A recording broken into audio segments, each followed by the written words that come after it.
Oh no. Oh, the second I went live, the kittens decided that this is the moment where they need to go to the door and start just clawing on and meowing. And it's so cute and adorable, but also they will literally crawl their way in. Oh, why are the little fluff balls so adorable murder machines? Ah. Hi everyone, I'm Airier. Today we're going to be looking at what I'm hoping is going to be the Star Wars Warhammer 40k episode 39, The Cruel Dawn reaction, but could also turn into be, oh god, why are they breaking through solid wooden doors? Stream, because there's a 75% chance that may or may not happen. I'm not sure which side the 75% is on, and I'm a little terrified to find out.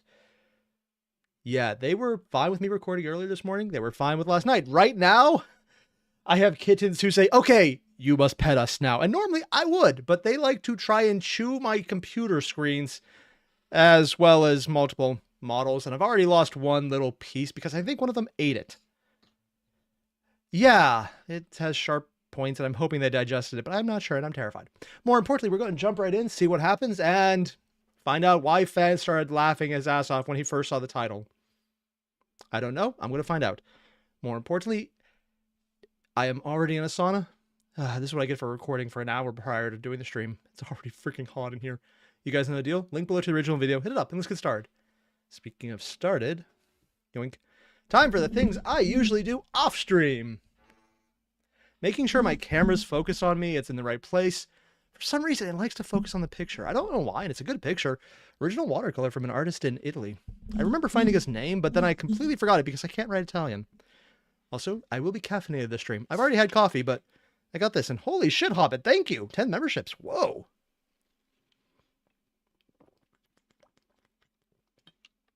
Ah, it's cool and sweet. I love it. And I would love to show the kittens right now, but bringing them in would mean that if I pick up one, the other will jump in and try and chew the power cord. They're getting better. They only did it a little this morning to the point where they literally ripped a fan's cord out of the wall because they couldn't chew on it. So they decided, hey, let's play with the metal end before they got it fully out of the wall.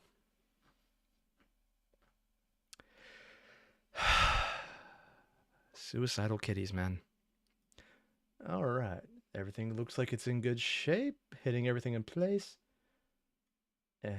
I think I got it. I have shown the kitties before, but while my wife isn't here at the moment, I can't risk it. Although, if I do a live stream maybe on Wednesday for Wuthering Waves, and my wife just happens to hold both kittens while walking into the room, that would be safe. Noise. Starting up now. Oh! Ooh, much more noise. A martial theme. Almost like a march. And General said I need thicker wires. I put a case around it. They find it tasty. Episode 38. What font is he going to use? The Cruel Dawn. Wait, just Times New Roman? Oh, I guess it fits. Yellow, too. What thematically is yellow? I mean, other than Sith eyes, but I don't think that's where they're going to go. How much longer, Tech? Hunter asked Oh, through their short-range comms, crouching on the upper end of the lowered ramp, body half obscured in the shadow of the ship. Behind him, laid down flat across the floor of the Imperial vessel so that he was even further back than Hunter they're still in the vessel. Lay Crosshair. Okay, so I was assuming, like Ahsoka, they just got out of whatever vessel they were on and moved to the new plot line. Apparently not. Rifle braced and ready. Wrecker was further inside I guess this the is happening ship. on screen. Their reserve, or so Hunter had said, though it was mostly to keep the hulking clone out of sight. Even further behind him, deep inside the Imperial gunship, were the twin forms of Tech and Quo, both bent and working frenziedly over the console of the ship's cockpit. Because they were stealing a ship to get out. Honestly, I thought I misremembered that from something else happening. Apparently I'm not. sorry, Sergeant. These security protocols are far denser than I had imagined they would be. But he could get them? I'm going to need more time if we want to take off using this craft, Tech said in response. Hunter scowled. I was actually about to make a joke. Well, what if you burn some incense to make it work? And then I'm thinking, you know what? If there's actually a fire detection unit, they might actually be able to detect incense as one of the ways they've programmed in to actually turn it on. That would actually be so unintuitive as to be a very good security measure. Huh. Fan, why are you... fan is in the chat right now, specifically a fan with too much time who wrote the story. He's in the chat going, yeah, guys, what does yellow mean? And I'm just sitting here going, I don't know. Because my normal guess would be Custodes, but they would be a very outsized presence, and honestly, they would overshadow significant proportions of the on-screen field. Because unless you go with how they seem to always die in canon situations, they also should always live and be an army unto themselves. Yeah, I doubt that's the case, though. Although, I mean, I'm a big Custodes fan, so I can't say shit. They had already been here for far longer than he wanted to be, and his skin was starting to itch. Oh. He could feel something. But unlike most times, he was unsure what. Is he force sensitive? I don't know anything about the Bad Batch. I don't know anything about the characters. I thought none of the normal clones were force sensitive, but I mean, there's plenty of characters fan has written that look pretty force sensitive adjacent as it is. But he had the sense that the entire enormous vessel was accelerating towards the heart of a star or some other terminal destination. Try as he might. I was going to say the foreshadowing there, but calling it why is everyone in the chat just going, heh heh heh, no spoilers, ha ha ha. Oh god, this episode. I should probably avoid the chat in case spoilers. Yeah. I was going to mention, though, the idea of a terminal destination. Oh yeah, foreboding feeling he's going to die. Calling it terminal, as in a terminal condition. But also because a star would be a terminal condition of you going to die if you run into it. It's a bit on the nose, but it also completely works. The mutant clone simply could not shake the feeling. Mutant? Helmet panning from sight. Is that actually what they're called in canon? This is not so much a thought on my process. I just don't know if they're actually considered mutant or not. I guess a mutation in the genome would lead to differences, although that's technically more normal. In actual human cloning, even if you clone someone identically, the genome does differentiate because just the process of going through in utero does change how your body reacts. So even identical clones are mostly identical. It's not one-to-one ever. Because bodies are complicated and genes are actually reactive to the point where they can change after birth and just due to environmental conditions. Although that's a lot newer research, as in the last couple decades, and for all I know, even newer than that. Side to side, looking for the first signs of the encroaching danger. Damn it, Tech. Can't your new best friend help you do this faster? Crosshair snapped. He is doing exactly that, but you have to remember, until just recently, Vo was a prisoner of this ship and its facilities. True. As such, he was obviously not privileged with the access codes for... Tech began to explain before being cut off by Hunter. Wait, something is happening, said the sergeant, and more than before? A second later, doors and hatches began to open across the wide, tall space of the hangar bay, streams of armored soldiers pouring Which out kind of of armor? the entrances. Space All Marine or armed something in else? Faceless and fully encompassing spacesuits. So probably not the Mechanicus, because I don't think they have anything that would pay enough attention to the flesh for that to matter. Oh, also, Hobbit, hope you don't mind. I made you a moderator just in case spoilers become an issue. Thanks in advance, but if you don't want to do it, I can remove it if you want. Frack. Crosshair breathed. Are we talking over the Space comms. Marines or something Dick, else? did you trip something? Hunter asked, voice frantic as he inched up the ramp a couple of steps.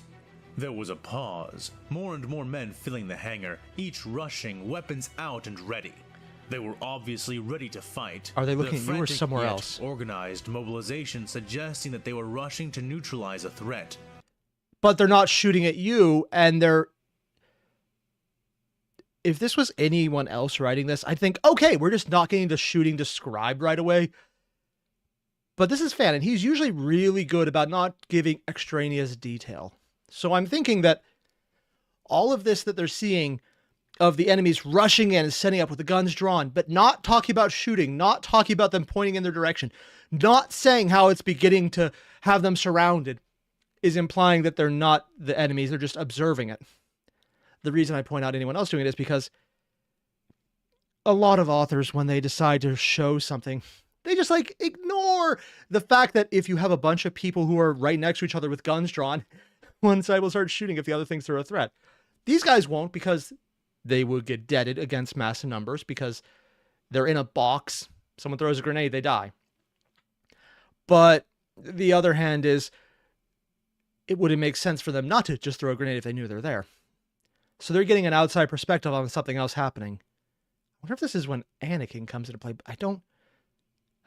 This is probably something anyone in the chat would know, but I don't remember if this is the same episode or not. Sorry, not episode, same ship or not. Likely their escape. No, Sergeant. I don't think either of us have been noticed by anything within the system. This ship is using a closed system anyway, and we severed the exterior connections before beginning, so they should, at best, see a non-communicative transponder error, and nothing more. And that's if the normal people understand that. After a few moments. Well, I think your transponder stunt rung way more bells than you realized. We've been made, and they've sent an entire army to lock us down. Yeah, but usually when the Imperium does human wave tactics, they do stick to also keep shooting. They don't usually do the stand there and look ominous thing. They stand there and then shoot you, and if you survive, they look ominous. So yeah, this is fans showing that one side is right just based on environmental details of how they're treating it. Well done on that end. Crosshair hissed, angling his rifle up towards the mob of soldiers looking for his first target. None of them are looking at him? Bring him on, said Wrecker, clapping his You don't got nearly enough grenades. Wait. Something's not right, Hunter said, noticing that the mass of soldiers were not actually converging directly on them, but rather near them. Thought it. Something is about to be even less right with their commander's head. And that's the point where most people would follow in on this one. Fans set this up in such a way that narratively you can see they're not looking at them prior to that happening, where everyone else would just have the description and think, okay, we just haven't got to them talking about the fight yet because narrative order doesn't really make sense. We're just going to write what we can and it's good enough. It's a quality of writing thing. Some people just don't do big action scenes well. Fan does. It's actually very impressive. I can't to save my life. I've tried. Not really a fan of it. I didn't mean that pun, but I'll roll with it anyways. So when most people get to the, oh, they're not looking at us as the first inclusion or not inclusion, indication that they're not there for them, we already got that impression. So I love that he just, sorry, I'm geeking out about fans' writing ability, but I stand by it here. Having set up the scene in such a way that you can tell exactly what's happening as it's happening based on details of what's not being described, because you know he would say them if they were an important matter. It's cool.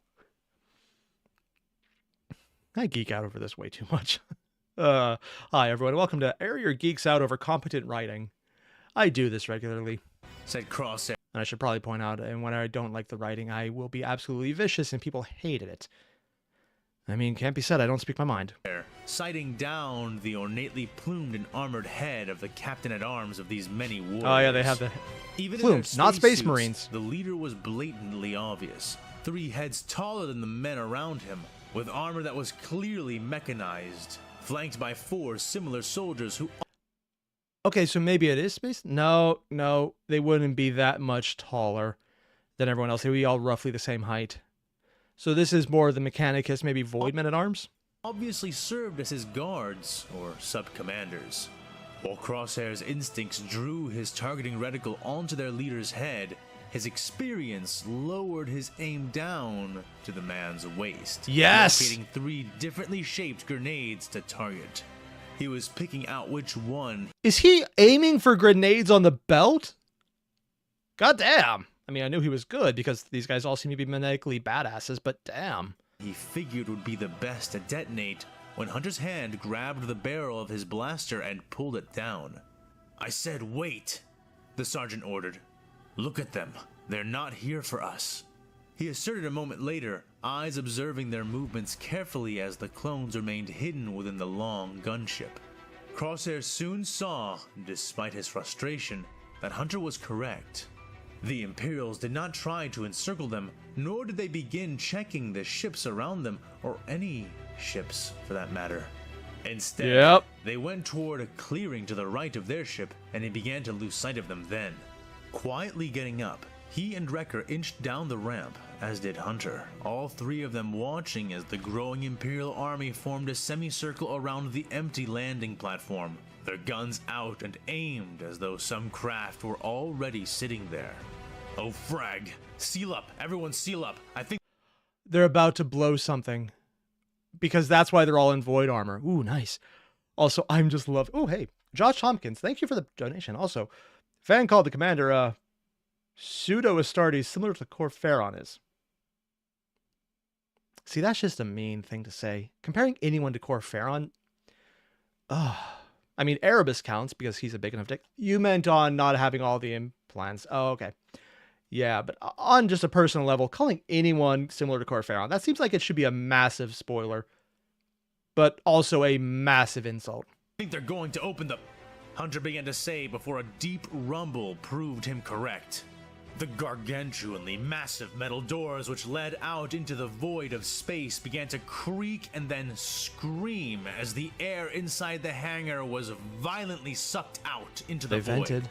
Luckily for Clone Force 99, they had already been wearing their helmets to make themselves look less noticeable, and their helmets are sealed? Oh. This is just my lack of knowledge about clone armor. I didn't realize it was void sealed. Yeah, I thought it was just ablative. I didn't realize it was actually a thing. Huh, that's cool. Or is that because they're a specialized unit they have that? And their suit integrity was easily secured. Quo shrugged his shoulders and pulled his red hood more securely around his head, holding it in place as the air rushed out. The clones braced and grabbed onto the ship to keep from being dislodged, the ships themselves and most other things in the hangar space being magnetically locked or otherwise secured for this very reason. The many assembled soldiers also braced themselves, never lowering their guns as their mag what are they boots fighting activated and kept them all that would be adhered to the fine ground. in a vacuum? Single, unaccounted for maintenance Whoa. servitor was flung up towards the enormous doors, thrown by the departing air, but Fan, what prompts did you use to get AI art to look like this? Also, considering it's the Mechanicum forces, that's kind of a good choice for them specifically. The blobby, kind of distinct nature does fit. but not hard enough to actually exit the ship. The artificial gravity pulling the confused, flailing machine man back down to smash messily against the deck. Oh! Shortly after that, a new vessel of similar size to the one they were attempting to steal floated in on blazing engines.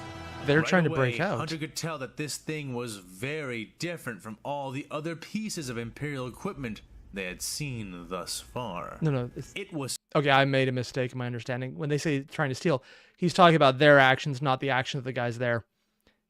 Because he was talking about what they've been doing so much, I thought that we were still in that perspective of they. My mistake. sleek, smooth, and shimmering in gold. Its engines were mounted on engine pods, which were colored bright red. And in spite of the combustion-based methods of flight it employed, it flew with a dainty grace that seemed completely at odds with that shown by other Imperial vessels. The golden gunship landed right on the empty landing pad, the massive hangar doors screaming again as they began to close, and air was slowly pumped back into the huge room. The soldiers all around the ship stepped and shuffled back, and a tremendous sense of unease pervaded the air. Before it's actually revealed, I'm kind of wondering, because I thought at first it wasn't going to be a start, or it wouldn't be like the bananas, because they would be a massive increase on individual power level outside of the Force. And considering their, yeah, fuck this shit, we're not dealing with it abilities, when it comes to Psyche shit, that might actually be something they could deal with as well, to some extent. But a golden ship specifically, that is a level of pretension that you would only get, I assume, either from an Inquisitor or someone audacious enough to use that coloration, short of actually being a banana. And by banana, I mean Custodes. And I don't think it's Wyler, because removing him from the narrative on the ground at this point would be such a huge loss. Huh. And Hunter knew why. He had known from the moment that sun-colored predator had drifted into the larger ship. Oh? This, not the army around it, was the danger Hunter had felt approaching through his keen mutant senses. Something on board that new gunship was making him feel the uneasy sting of fear. Not rational fear, or even nervous fear. No, this was Instinctual? something far more primal. Like the sense the hawk got when it was suddenly in the shadow of a much larger bird. The being yet unseen, but the weight of its nature oppressing him through sheer proximity. Did Weiler get off planet already? I thought they were... That's... Talking about sheer proximity and all the guys who are not firing on the ship means they're probably an honor guard. The only thing I can think of would be Weiler arriving on the ship with the demon in full... Let's go with horror. His glory does not work. Looks like the boss just showed up, said Wrecker. Yeah. Be quiet. I want total calm silence until this is over.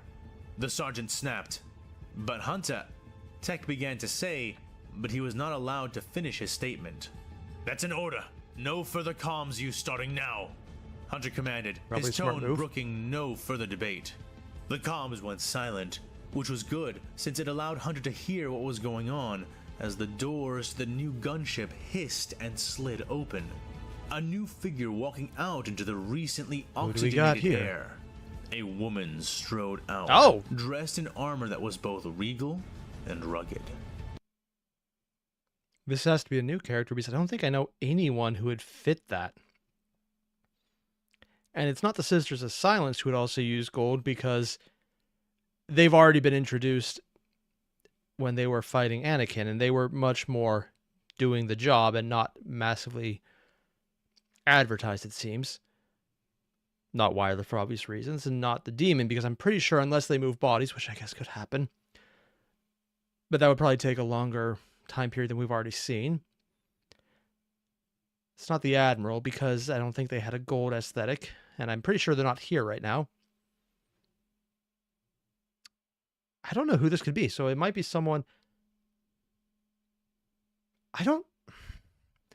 It's entirely possible it's a character, I'll just know when I hear the name. She wore a tall hat, a large golden eye cresting the center.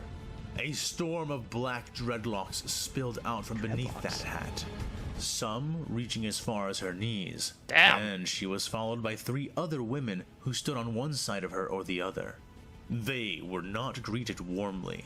Every weapon in the mob before them tracking the 4 as they walked towards the leader of the disproportionately large force, who had... Antagonistic on the inside is not unusual.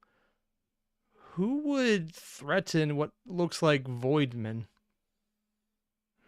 Brought himself to the front of the army in order to meet them. Hunter listened closely. What's he gonna say? Madame Udama, we warned you. I could not hear what that said.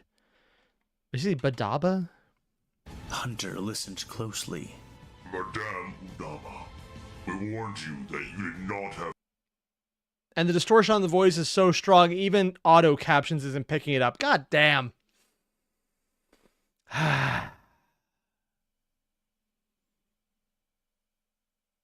Meh. clearance to land. This entire ship is under quarantine due to issues with our warp engines. It is severely unsafe for you to be here, even now. Oh, their warp engine is unstable. That... I don't think this is... No, it was one of the other ships attacking that was sent into the negative force universe. So it's not this one. Now, I must insist you leave immediately. The man said through the speakers Another on his Inquisitor or something glass-faced else? helmet. The woman did not respond to him right away, looking to her left and then to her right, She gonna head kill him? panning slowly.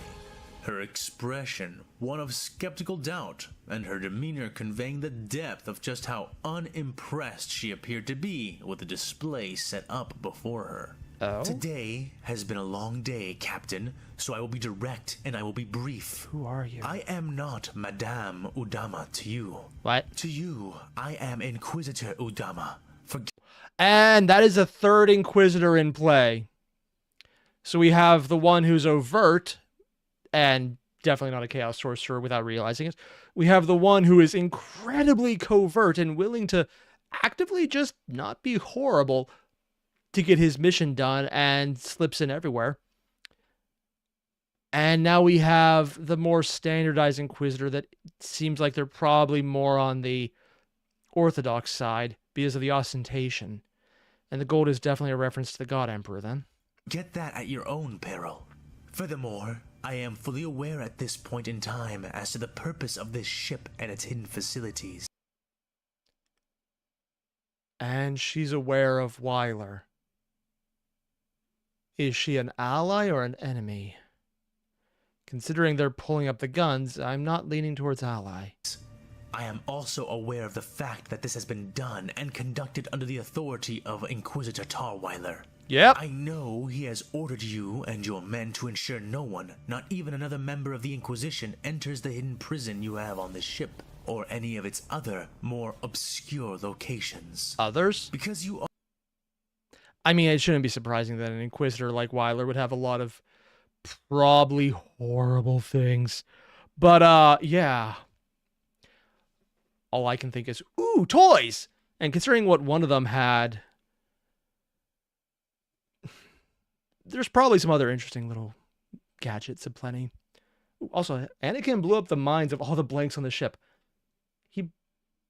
Oh, yeah, that happened. Sorry, I was just remembering when they initially just killed the blanks as opposed to when they blew up. Because he did that entire Force Storm, which is why Kaon was like, what the fuck? Finding out he's the chosen one, which means something very, maybe, different to him. And Xenodragon said, Airier, I will make you for YT not notifying me last stream. So I've been insisting 50 Shades of Grey stream. Wahaha. Xenodragon, I don't want to admit to this, but the book is right behind me. I have it. I'm putting it off because next week I want to do a Wuthering Wave stream. And then I will read the next 2 chapters of 50 Shades of Grey live on stream and do something I don't usually do and pray that YouTube restricts it, even though I know it's going to be early enough that that won't happen. I know you've already donated. I know I've been putting it off. I hate everything about this. I absolutely despise that I made that agreement and that people immediately called me on it. The worst part is if I just got to the sex in the book, I could skip over because YouTube doesn't allow that. I could just skip it. I hate the actual writing ability in it to a passion. If you go back and find the previous 2 live streams I had to do, I made my opinions very well known. I could force myself through it, but no, I had to review every fucking second. Moving on because I don't want to think about this anymore. Or, as far as I can determine, merely doing your duty to the best of your ability. I will give you this one chance, just one, to understand that Inquisitor Tarweiler has overstepped his bounds and authority as an Inquisitor. Not an ally. That he is currently under investigation for heresy and... I mean, let's be completely fair here. If there is not an entire order dedicated to ordering investigations into the other orders and then themselves, I will be very surprised. Because it honestly seems like who watches the Watchmen type situation, except it's 40K. There's probably multiple levels of bureaucracy just trying to do that, and then no one gets it there. Sedition against the right of Imperial authority, and has been for months. He is dragging you all down Only with months? his crimes. But right now, you have a chance to liberate yourselves from his sin and be absolved. Oh yeah, they're definitely all about to die. Stand aside, said the woman. Her voice was the very definition of command itself, and she stood, a defiant spike against the sea of guns around her. The man before her took a deep breath, audible through his helmet speakers, and then began He's gonna die and he respond. knows it. I respect that you are an Inquisitor, and that in your view, you are also pursuing your duties the only way you know how. And he's going to die before he finishes the sentence, because the words that came out of his mouth were not, I agree, thank you for this chance, I will listen to you. So, yeah, they're dead. And considering how often Inquisitors are also psychic, there's no reason they would ever walk into all this blaster fire without either a personal shield or something that could kill everyone else immediately. Yeah. Also, Xenodragon, by the way, it was for Pyro if you're forgetting, so it's worth the pain. Oh, yeah, Xeno, I did say that for Pyro, didn't I? No, I think I owed one prior to that from a previous donation goal, and then for Pyro, OMG, when he was trying to get the massive surgery on his mouth. And we raised money for him to do that. Yeah. Yeah, it's worth it. Ever since I left Twitter, though, I haven't talked to the guy. Because, I mean, no Twitter, that's why he talked. Hope he's doing okay. I think we got him pretty close to his goal, though, so he might be able to get the surgery.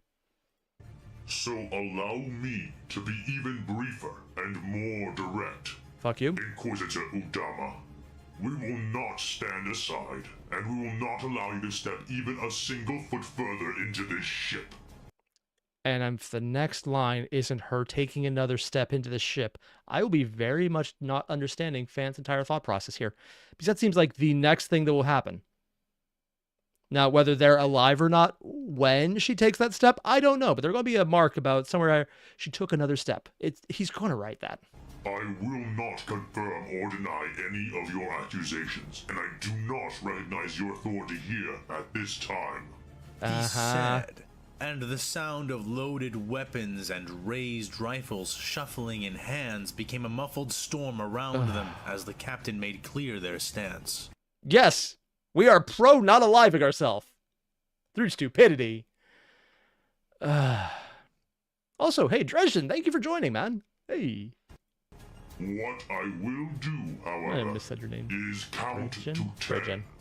I will allow you that much time to Wow. I was joking about he unalived himself due to stupidity, but you're giving the Inquisitor who gave you a death threat time to kill you. Wow. turn around, get back in your ship, and leave. Bother me with no more threats. There is nothing you can say that will shake my men from their duty, nor me from mine. He finished, and she sighed in response, raising her hand in the same moment. There is no need to count. I will leave. I have no desire to challenge an army for my investigation. Really? Oh, wow. I'm actually legitimately surprised. I thought she would just slaughter them because usually saying no to an Inquisitor is followed by, and they're not alive anymore. So I will do as you ask. She's that fan. You just that little ask. Oh my. The sheer smug of, oh yes, I'm definitely listening to you because you're so threatening. That's nice. Oh my god. Said with a sneer. The man bowed lightly. I appreciate that. I'm assuming she turns around and shoots them. Said the captain. However, she added, making him stiffen. Oh? You should know that I have brought certain companions. They have their own reasons for coming here, their own mission to pursue. And I fear I will not be able to dissuade them from it. Who did she bring with her that would be scary enough that she's okay with walking away and letting them murder them all? Honestly, I was assuming it would just be firing on them with the ship, but apparently not. Also, Xenodragon, okay, where did you stop in Honkai Star Rail main story? I think that was yesterday, and I stopped right after Firefly was revealed to still be alive, which admittedly was well spoiled to me by that point because all the memes. Or keep them on the ship. Inquisitor Udama warned the man. Then I will be forced to give them the same choice. Leave or die. Nope. There is no other option here. The armored man said sternly, I don't his think that's hand gonna falling survive long down enough. to the grip of his sheathed sword. The Inquisitor shrugged in response and gestured back towards the ship with her chin, her people turning and beginning to head back in without her. She lingered there for a time, staring the man Acolytes are down just before employees. turning around herself and walking back up towards the ship. I fear you may receive the same ultimatum in return, Captain. Well, it's definitely not Custodes. They don't do ultimatums. They just tell you what you're going to do or you die. And unlike Inquisitors, where that is a joke most of the time, in Custodes, it's legitimately how they're portrayed, and anything less than that is not usually how they're written, even when it's kind of not a good choice to write them that way. If you receive any response at all, she said, waving her hand over her indicates it shoulder might be. as she disappeared back Would into he her risk ship. bringing in a Hunter, Custode? Wrecker, and Crosshair watched on silently from the shadow over the ramp that led into their gunship. Well, that's weird. What do you think all that's about? Wait for it. Wrecker asked, I give it speaking 10 through his seconds. helmet and not his comm. Some kind of power struggle. Crosshair whispered. Hunter nodded. It seems to be just that. Hopefully it won't. Wait He for began it. to say, but trailed off as another sound entered his senses. Ooh, what sound? A single set of footsteps. Hunter? What's wrong? Crosshair asked, but his voice sounded like it was a million miles away. All Hunter could hear, all he could focus on, was the languid clank, clank, clank of hard footsteps coming from the open hatch that led into the golden gunship. Something was coming. How heavy is it? No, not just something. The thing. The thing that had been... Okay, one. The AI on the nose looks really fucked up. Interesting look. But just like how it's all kind of like off to one side. That some of the auto generation just looks weird. setting his senses off. The thing that had been making him feel so uneasy. Even as it approached from space. Clank. Clank. Clank. It came closer. Is this why and they brought said with it the clank? full sense of what Hunter had been blinded to before. The shadow of death itself was cold over them all, but only Hunter could feel it. Hey, something else is coming out of the... Oh, Wrecker began to say. Shh, be quiet. Everyone be quiet. Back into the ship. Hunter hissed to both Wrecker and Crosshair. What? What do you... Crosshair began to say. Be quiet, Crosshair. We're in danger. Serious danger. I need you both to get out of sight as soon as possible. Both of you get in the ship. Crosshair, get the tech and Crow and tell them to stop whatever they're doing. Tell them to stop moving entirely. what? I mean, I get being afraid, but they're in the ship and there's a lot of other targets of convenience available. Wouldn't them working still be a good choice? But he's basing this on a hunch, and he's so incredibly afraid right now that it's probably overriding it and thinking that's a bad idea. Don't work, don't twitch, don't even think too loudly. Got it? Hunter. You know, I was going to say that's probably just his fear talking, but considering this is literally space magic on both sides, that's probably not even a bad idea. Just trying to hum in your head rather than think of words. Snapped. Hunter, what are you? Crosshair about to began find out. again, but could not finish as Whose Hunter intro spun are to we face getting? him, grabbing the clone by the shoulder and squeezing. Do you copy that? He asked again. Crosshair only paused for a moment before nodding. Copy, Sergeant, he said, turning and silently creeping back into the gunship and heading for the cockpit. Oh, but Hunter, I want to see what happens. I mean, yeah, I kind of get that feeling right now because I'm freaking excited, man. I don't know what fans building up to, but for some reason I'm thinking it's... And there's no reason, I'm going to say in advance why I have this belief. It's probably just the words clank, because one, I was told to use that in the title, and because it's in the chat, everyone's saying clank, and it's not being blocked, and it's been set in here. But I'm thinking of the Man of Iron from the not Black novels, the Blackstone Fortress game itself, the model one, where you had one of the robots that was taken over by an AI, or was an AI the entire time. Honestly, I don't really remember which one it was.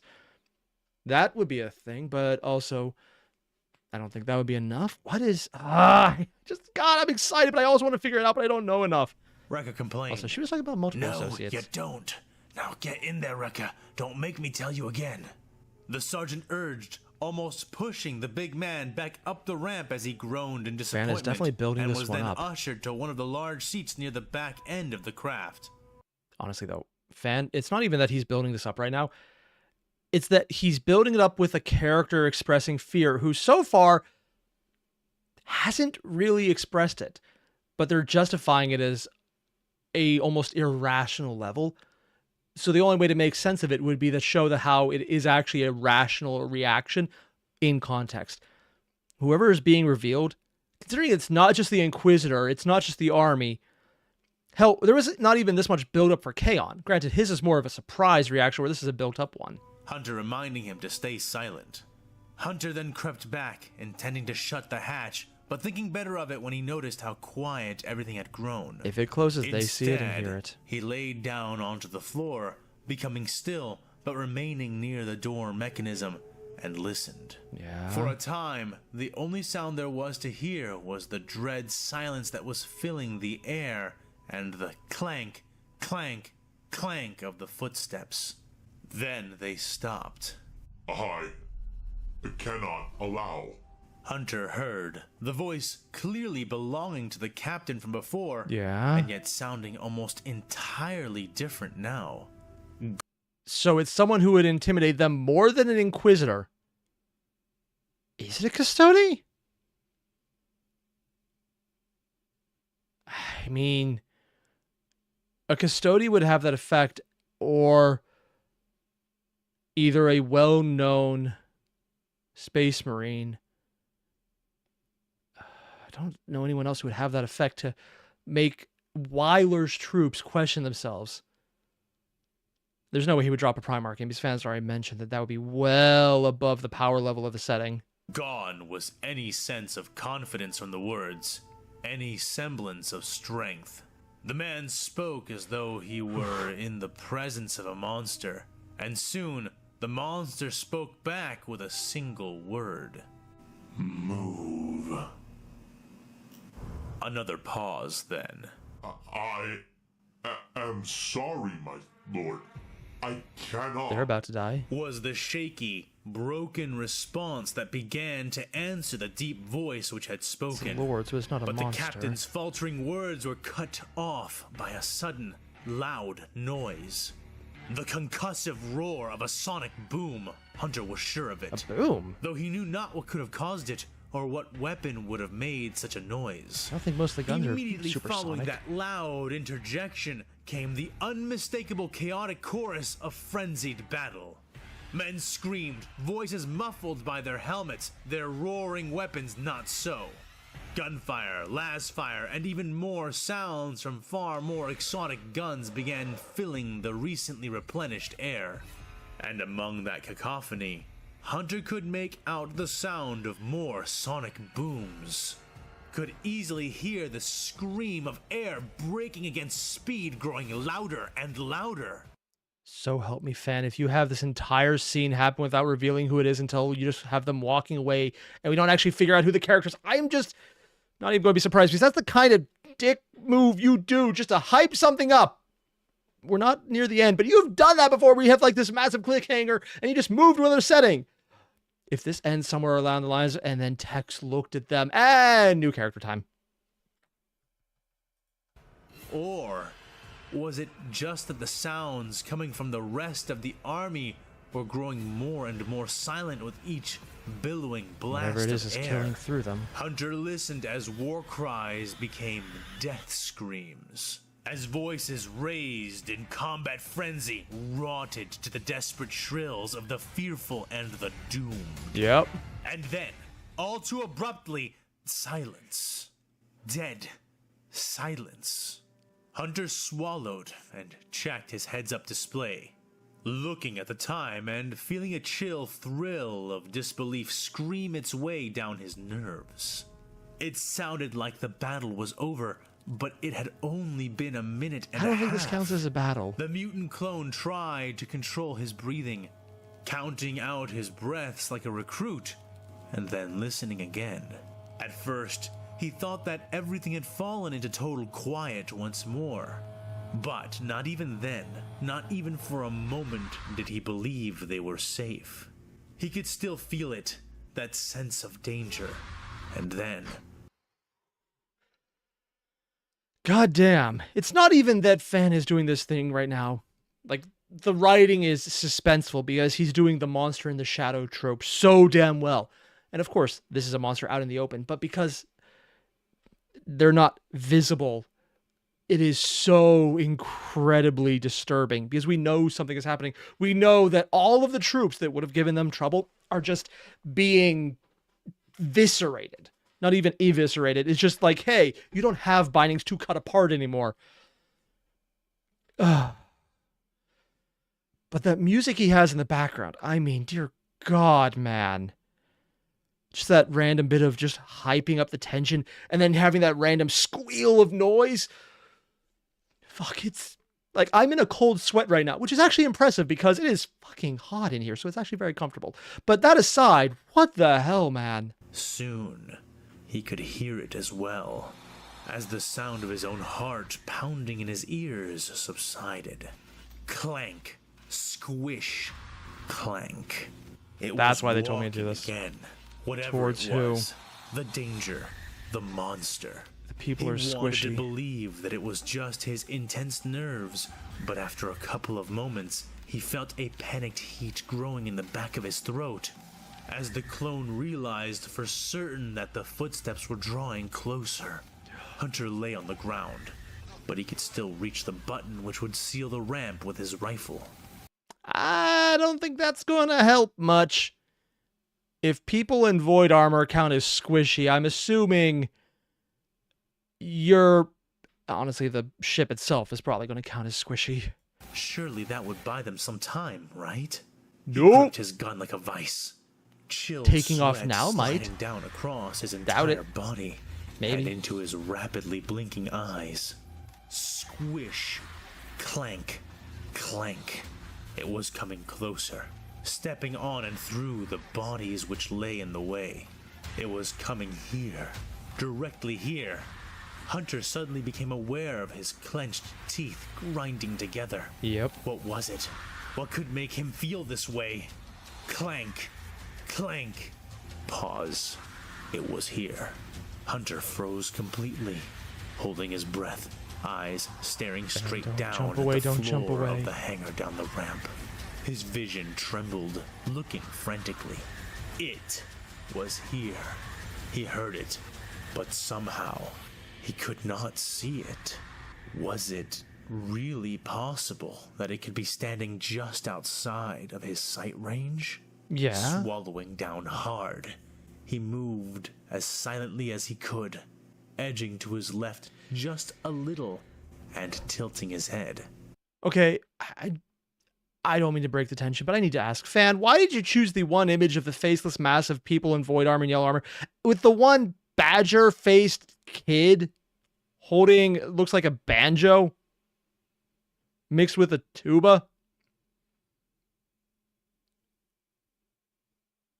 Why?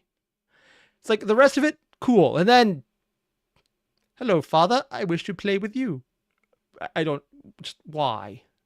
There it was, the back end of his booted heel. It glistened with gore, teeny golden flecks shining through the thinnest streams of blood. He barely had time to glance at it before it lifted up and away from sight. Up? Clank, clank, clank. It was walking away. Hunter listened. Wait, that would be a dreadnought. A very tall dreadnought, because a knight would be too small at that point. Both hearing What? and feeling it grow more and more distant, until finally it reached one of the doors the many soldiers had poured in through. The gates hissed open, and the being stepped through and was gone, traveling. God damn you, fan. God damn you, fan. You're just... Are you really putting this entire thing here and then just saying, and the monster walked out of the room? I'm assuming this is a fight for Anakin and Kaon later, but god damn. Deeper and deeper into the ship as it sought its own goal. Even then, Hunter did not allow anyone to budge for almost 10 minutes afterwards. Something he was glad for, as the Inquisitor and her agents soon re-emerged, themselves traversing the hangar before departing through one of the doors, though not took a the step. same door. Oh. After waiting some more, Hunter signaled to Wrecker to get the others, and together they all cautiously crept down the ramp and into the scene beyond. "Oh dear," said Quo, providing Would he know what it is? what was, by far, the mildest response. I mean, for him, this is probably not even considered a massacre. It's more just a Tuesday. A very slow, rather peaceful Tuesday, if that. Also, the reason I was thinking Dreadnought, it almost sounded like, and this could just be my misunderstanding of the scene, like the only thing visible from the entryway of the back of the ship was the boot, and then it lifted above where he could see in there, so I'm thinking it was huge. But then I don't think most Dreadnoughts are that big either, so it doesn't really make sense. So I think I might be misunderstanding this scale we're looking at. "Holy frag," Crosshair said, his arms hanging limply at his sides, fingers only numbly clutching his rifle. "Whoa, this is A lot of dead people. actually kind of scary, Hunter. Yes. I don't think I want to be on this ship anymore." Probably the safe move. Also, steal their guns while you're at it. I mean, it's a lot of free weapons. You might as well. Wrecker complained, his shoulders scrunching as he hunched down and behind the others somewhat. What spectacular carnage! From the amount of bodies present, and the time elapsed during the conflict, I estimate the attacking force must have been able to kill 63 men per second, at least. Tex said, They were very marveling at slow. the sight, hiding any horror behind analytical appreciation as he tapped rapidly against his datapad.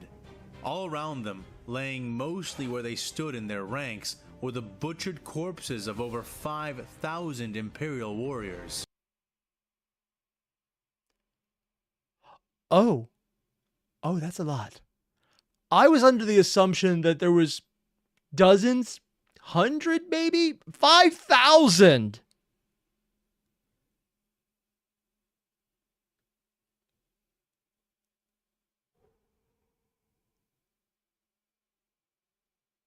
Okay. Yep. That is a thing. They had been smashed, blown open, and sliced to pieces. The raw brutality of the short conflict looking more like the aftermath of a massive disaster in place of the remains left from a battle. "How many of them do you guys think it took to do all this?" Wrecker One. asked after a moment, his nerve working its way back. "Oh, just one probably," Tex said in quick answer. "Just one? No fragging way." Hunter almost You don't believe it choked until you out. see it. "No, he's right, Hunter," said Crosshair, gesturing towards the dead. "Look at how they died. The way..." Fan, seriously, that... In the chat, Fan just clarified why it was that amount of people per second. It was 66. Almost, you could say, an order of 66 per second.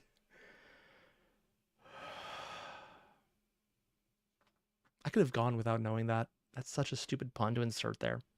way their bodies fell, the direction they were facing. It's an obvious pattern. They were all tracking a target, one target, which was moving up and down them like a fragging Yup grain harvester. The sniper pointed out. Tech nodded, coming to stand next to him. Oh yes, that, and notice the lack of bodies from the other side. The only dead here belong to those opposing the occupants of the Golden Gunship. Yep. Not one looks otherwise. On top of that, most of the weapons used to kill these men were CQC specialized, and as Crosshair pointed out, the positions of their dead are very telling. In this case, they tell me that they did not die fighting a line of different melee warriors. Just one, or at best, a small cluster who remained very near to each other. The brainy clone. Is it actually a custody? I mean, that would be awesome, but it would really depend on who. If it's a named custody, that would be obscenely powerful. If it's not a named custody, my idea of who they are is kind of skewed because Horus Heresy series treats custody as, oh, these are the big bad guys who are, well, not the big bad, but like a super important group that are very powerful. Also, they're dead now. The Custodies got the Worf effect pretty hard in the Horus Heresy. Yeah. Clone explained. Hunter shook his head and Wrecker gawked. Things just got a sight more complicated. Okay, listen up, Only a sight. Hunter began to say, but the sound of doors squealing open had him biting off his sentence as he and the others rushed back up the ramp to hide. More soldiers began to enter the hangar, though not nearly as many as before. They wore red and seemed far more cybernized than the men So who it's had the come tech previously, priest coming in now. moving in a coordinated set of ranks led by 4 men. One was a mass of writhing metal tentacles, his goggled face barely visible past the wriggling metallic form which wreathed him. Yeah. Another was a large, rather round man with an elaborate control harness wrapped around his waist and back. Does he have blue skin and seems to be sparking? The third was a vaguely feminine example, stamping forward on 3 mechanical legs. Oh! This is a silly thing to say, but I'm just not used to the idea that there's enough flesh left for you to tell if it's a male or female. Or human. I'm honestly surprised they haven't found more robots or AI just masquerading as tech priests, because at that point, you can't tell. Her body otherwise held rigid and upright. I mean, I also realized we previously had a Magos who made a point to have a feminine body still, but I'm still used to the generic ones that we see everywhere, which is, yeah. The last was the most notable, for while they all wore red robes and all were highly altered and augmented, Yeah. he was separated by wearing his robe down around his waist, leaving his upper body bare, revealing a surprising lack of obvious mechanical implants. Oh! However, Biologist? what was displayed revealed that he was just as altered, if differently so. His blue skin and glittering Called electudes it! were most obvious, flexing and stretching over hard, trained muscles. A blindfold covered his eyes, but he seemed to have no issue seeing as he made his way. I think I might have an idea who this is, which means they may or may not be enemies? Not entirely enemies yet. Way into the hangar and began to indicate towards the few parked gunships near their own, clearly indicating to take them for themselves. What do we do now, Sergeant? Crosshair Don't hissed, die. but before Hunter could answer, Quo began to move, casually standing up and walking down the ramp, Really? plainly revealing himself. I'm not even surprised this guy's doing it. He's probably like, oh, hello, a fellow person. You are my friend. Because he was the one who was being interrogated by them. Oh my, just the stupid idiot. Oh my God. If the Mechanicus responds to, oh, why are you still alive? After looking at everything else, I will be very surprised. He's called adjacent. That's more than enough right there. Ooh, also, I saw a question asking what army I played in a tournament. Ah, Matthew, yep. Custodes. Yeah, I really like Custodes. I'm painting up Grey Knights right now because I just wanted to paint like silvers with trims that were gold and purple because I figured that'd be kind of cool. And I have a bunch of sisters, and oddly enough, a daughter's a Kane army for AOS. And I've never finished painting. I've never actually used, except for a few other times. Whatever. Oh, Velen, there you are. It's so good to see you. Who's going to try and shoot him Quo first? called, waving his hand and drawing the attention of the other priests. What is he doing? Wrecker growled, but I think the appropriate answer is making the priests regret walking into this hangar. Hunter had a pretty good idea as the blue priest turned to greet and embrace him. Ah, likewise. It is good to see you are well.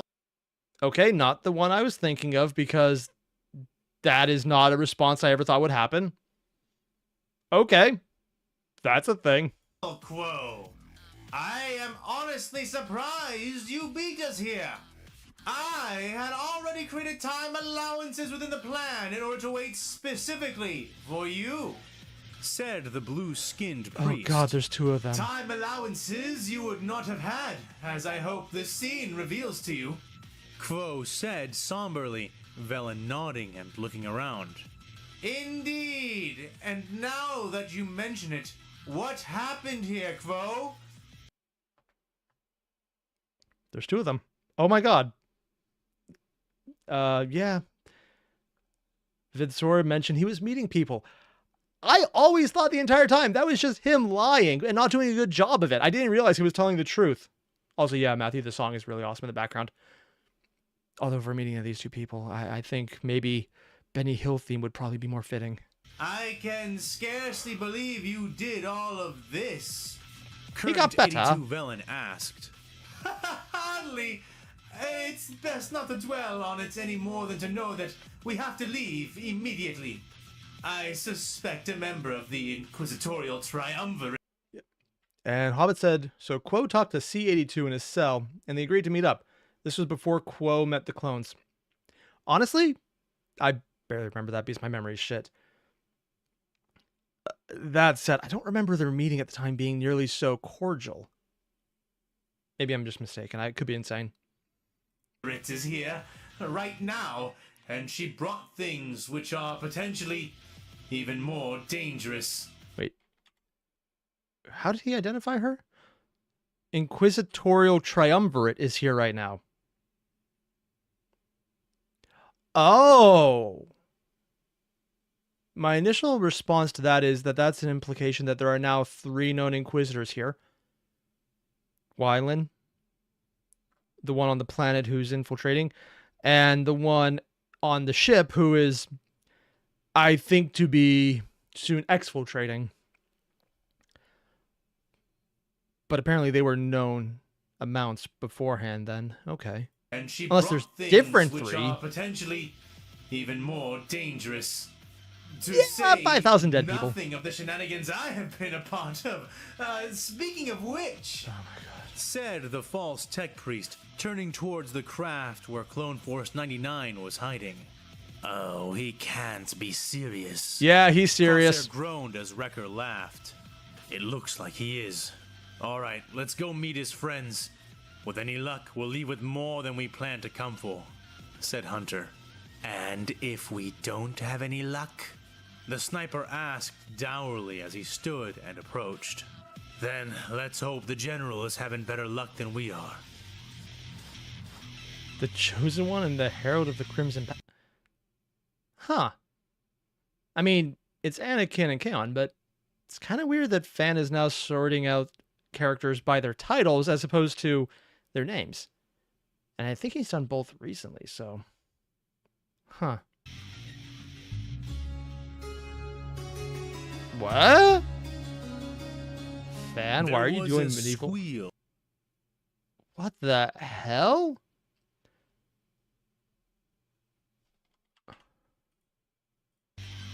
Yeah.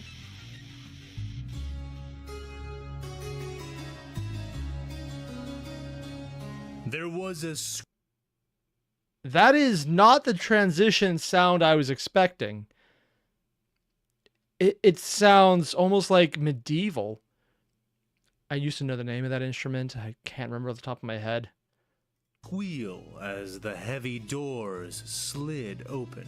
Yeah. Light from within the room flickering and buzzing to life asymmetrically, revealing what amounted to being a massive, specialized study which bordered on the definition of a personal laboratory. Yeah. One corner of the large room was dedicated to tall, towering shelves of books and scrolls. Many oddly harnessed to the shelves they sat in by way of locked cages and So it's probably chaos stuff, and this is Wyler's personal study then. Where Kaon had his... A loot. Maurice, that's the word, a loot. Yeah. Wait. Kaon was looking for his weapons, right? Isn't he currently disarmed? As in, lacking said arms? Wouldn't that be kind of hard? I mean, I guess he could use his teeth or magic. Sure, let's go with magic. He's going to pull a Zorro and put it between his butt cheeks. Oh, God. installed directly into the furniture, or by being wrapped in layers of chains, which were themselves anchored to prevent the book being easily withdrawn. Between Yoink. the walls of strangely restrained literature was a desk, a comfortable armchair with a heating lamp hanging above it, and several shelves and tools, Heating both lamp? for reading and for other things. Don't want to ask about it. Directly across from this, in the opposite corner, was a setup which stretched all the way up that side of the room, taking Also, I just want to take a second to appreciate the fact that Fan Kubik Karatko, I've said his name so many times now, I probably should get it right. This just looks really cool and atmospheric, especially with the light cutting down what you can see on the top end. Well done. Taking up more space than anything else present.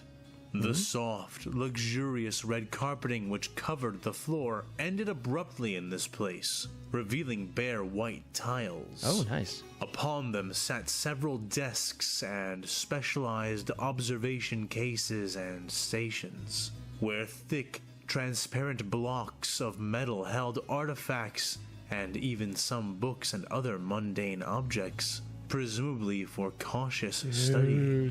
Built into the wall on that side were various safes and lockboxes that slid out to be accessed, each containing even more forbidden and corrupting artifacts. In the center of the room was a row of mechanized armors, most extremely similar to the kind Anakin had already seen being put to use by the Space Marine he had battled. I'm kind of wondering if Anakin's going to try and steal one of the armors at this point. I mean, it wouldn't work because no black carapace, but it'd be kind of funny if he tried. But these seemed Doubt it. fundamentally different. Oh? Of the 4 suits of armor present, 3 were colored black and finished in gold. And no one suit of armor was quite the same as the others. They looked somewhat ramshackle, as though different pieces from different suits of armor had been grafted artfully together to create the suits he now saw.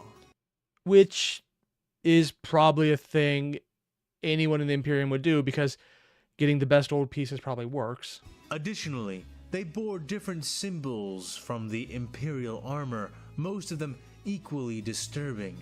From literal hanging skulls, screaming faces. Oh, I thought this was personal armor for Wyler. This is literally showing off the armor for the heretics, huh? And considering this is an Inquisitor like Wyler, there's a very good chance the dead Astartes or frozen Astartes might still be in it. Is forged impeccably into the ceramite skin, or the prevalent 8-pointed stars which hung or were displayed in various places on the suits. Of course, he just has There them. were also symbols which seemed to hurt weirdly to stare at, so Try Anakin not. didn't, walking past the suits and towards the study, eyeing the finely carved shelves, the intricate designs on the cover of each of the books, especially the caged or chained ones. R2-D2 followed close on his heels, whistling nervously to his human friend. Anakin ignored the droid's concern, continuing to trace his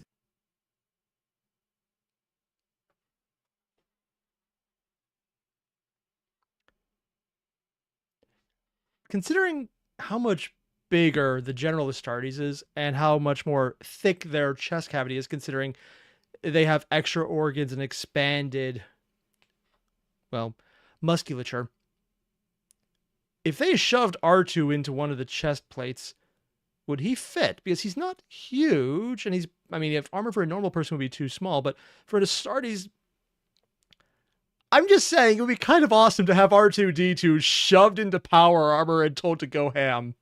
It's stupid. It's very stupid. But it'd be funny as hell. intact hand across the complex art that had been worked densely into nearly every surface before him. Is literally everything he's gone in your into Imperium chanting for the so background music. elaborate? Anakin asked. I mean, technically he's not wrong. It is literally all this elaborate and sometimes even more disturbing, but As he not fingered the place. lock which held shut the cage to one particular book. The cover of the book looked like it was made from roughly stitched and barely prepared leather, and though it bore Long no pork title leather. along its spine, a tag at the base of its compartment identified it in high Imperial script as Necronomicon Volume 9. Do not Only touch any of that. Yeah. And do not call it my Imperium. Said Kaon, the first words he had spoken since they had entered the lift a few minutes ago. interesting. The fact that he's not calling it the Corpse Emperor's Imperium, but specifically the my part. Huh. I know some of the traders had weird thoughts about how they'll retake the Imperium and make it their own. other than, you know, the ones who are less sane but also more accurate to what they're doing, is like, ha, fuck it all, we're going to destroy everything. So the world leader is probably being more accurate.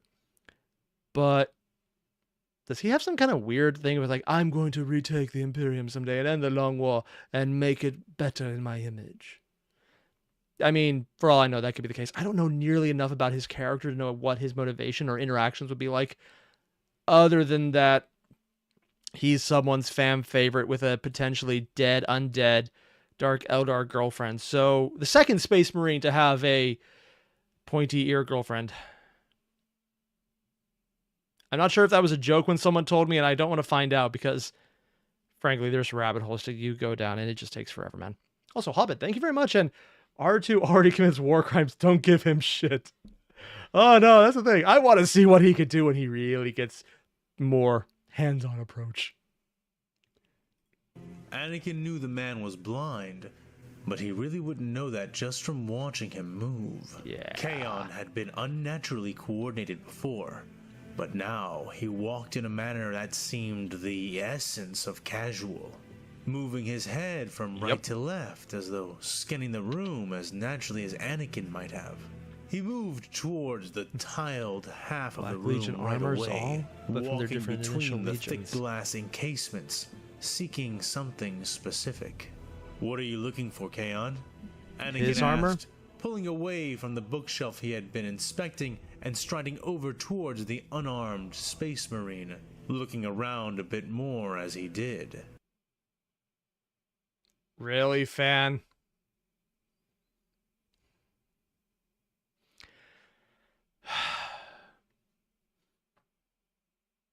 It's not even a pun. It's a completely accurate way to describe him. And while I'm pausing to say this, fans' entire thing is, they're just friends! That scene where she licked his sweat off his nails, called him disgusting, had absolutely no sexual tension whatsoever. Okay, you're talking about the girlfriend, who's definitely his girlfriend and nothing else. Got it. I thought you were talking about Anakin and Kaon right now, alone with all the knowledge. I see where you're going with this one. But just the fact you said the disarmed Space Marine. Because he doesn't have any weapons, and also because he doesn't have any arms. I don't just... The back of the room had a small living space, with a bed that folded out of the wall, some wardrobes, and a faucet and basin, though one only large enough to wash one's face and hands with. The bed was currently folded down and untended, which was how the Jedi knew what it was.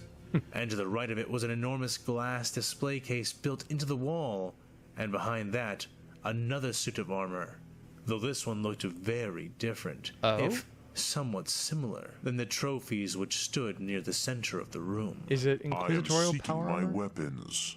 Kaon said distractedly, muscles squinting around eyes which were sewn shut. Probably A reflex he expressed as he used his psychic sight to in search. the case. Anakin walked into the same area that Kaon was searching through, looking into the nearest glass case, which contained a row of red stones, each set upon a velvet cushion, Would those be Eldar's spirit stones or something else? and each pulsing with light from within. He raised an eyebrow at that, walking closer and placing his hand on the case, reaching down with the deft touch of a Jedi's mind and brushing his awareness over the stones. Yep, spirit stones. Said a voice from the stone. So technically, we have now had the Eldar's entry into the franchise. So, fan, from here on out, you technically have Eldar in here. Space elves have made it to Star Wars. The voice sounded like someone yelling, but from so far away that Anakin could barely hear it. The language too was beautiful, but completely alien. He leaned down more and focused a little harder.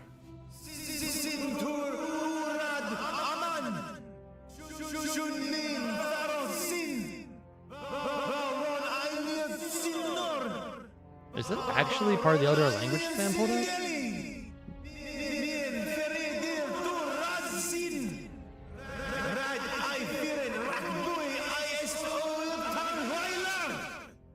The voice suddenly screamed, and Anakin reeled back, a gasp bursting from him, sweat coating his skin anew, feeling as though he had just barely avoided the invisible teeth of some terrible trap. What does it look like? Anakin asked, shaking his head and moving on to the next case. Our spirit service This one suspended contained a sword, a long, languid thing with a serpentine bend waving across the entire blade. And Fan has clarified in the chat, he just got Elvish. I'm assuming Tolkien Elvish. I mean, considering GW has the rights to make models for Tolkien, I wouldn't even be surprised if they just decided to cheap out and use the name. Yeah, that makes sense. Or not the name, the language. Like I mean, I know fans doing it, but it makes frozen sense. in cruel steel. All along the spine of the weapon were brass runes which seemed to glow as if backlit by roaring fires the longer Anakin stared at them. The pommel was a demonic face, grinning obscenely. Just its expression was enough to render a bitter distaste within Anakin, as if whatever it was meant to be bearing witness to was so unspeakable, and its glee so misplaced, that it almost shone off it and onto Anakin like some allegory of displaced light. Never mind. I think I found it. He already Anakin figured it out. Kaon turned and walked over, eyeing the demonic sword with his empty, skin-sheathed pits. That is not my weapon, Anakin Skywalker.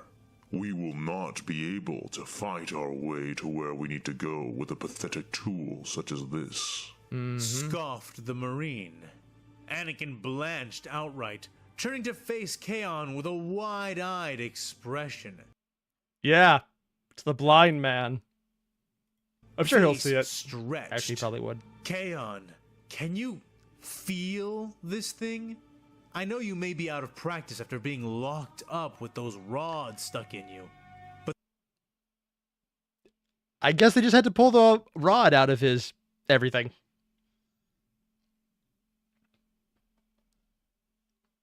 I don't think Fan is ever going to get over that one.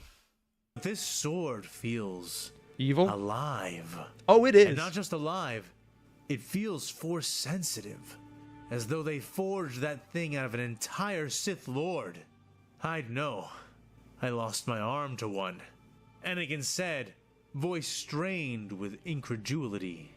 I do not know what a Sith is. But in But I context, guarantee you that whatever it is, if it is only as powerful as a single daemon, like the one bound within that sword, then this Sith would also be insufficient to help us fight our way to our escape route.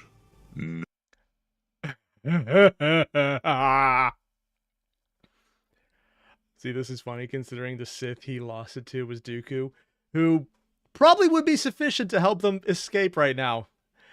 Because Fan is playing up Dooku being actually competent at doing things, as opposed to the more jokey, and now he has to lose because they foiled his plan again.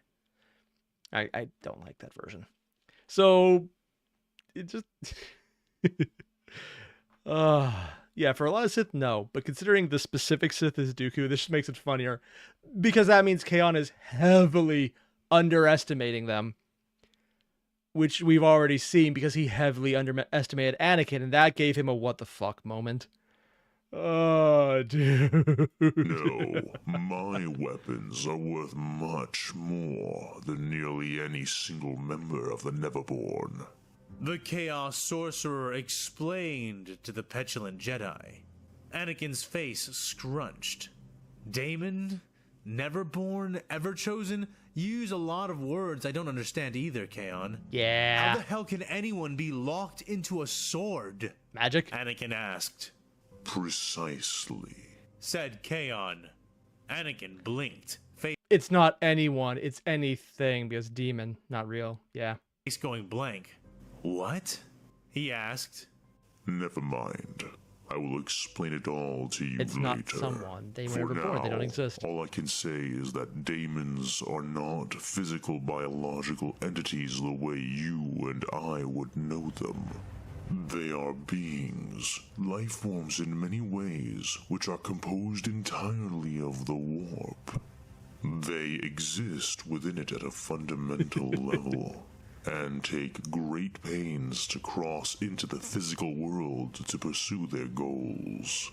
Their very natures make them extremely powerful, able to use their wills and mind-soul semblances to warp and alter the very fabric of reality in an uncountable amount of ways. I'm sorry, I have to say, I thought I could get away with not saying anything about it, but I have to. The fact that Fan has Kaon talking about a warped creature warping reality. It's like, I get it, it's on the nose, and it's honestly probably the reason they call it the warp, because it's a warping of reality.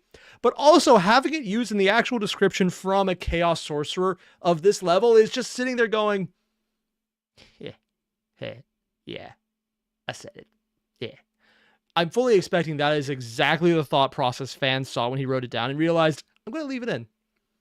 And you can't tell me otherwise, especially if Fan comes in here and says, I definitely didn't do that, because I would not believe him for a second if he says that. It's just so on the nose, but he's been doing so many on the nose things that there's no way he did it by accident. The result, however, is often very similar. Total chaos and complete destruction follow them wherever they are allowed to run entirely rampant. Yeah. Thus, to utilize them, men such as myself take measures to restrain and control them or their power. The weapon you are looking at was likely crafted by a warpsmith after either defeating or creating a contract with a daemon that is currently locked inside. Said the sorcerer as he turned away to keep looking. Anakin followed soon after. So, what? Are we looking for your own big demon sword? The Jedi asked, probably more receiving than that. a laugh from Kaon in response. Nothing so crude nor crass. Do not mistake me. There is some brutal merit to the art of forging daemons into blades, but that should only be done with the absolute strongest of their kind. For example, Abaddon's sword. The I'm still armed and I swear they haven't fallen off yet blade. Those who could not be otherwise controlled. Doing differently renders most of a daemon's power inert, converting it into some ability which can only be expressed through the often predatory and imperfect union forged between sword and wielder. In a word, taking something as vibrant as a never-born spirit and forging it into a sword is uncreative. My method preserves the entirety of the daemon's power and form, though admittedly at great risk to myself. As you will soon learn, Anakin Skywalker, true masters do not play their games on twirling blades. He's not wrong. The most powerful Jedi were not the ones focused on the blade. Dooku, for all the, oh god, they're making him that powerful,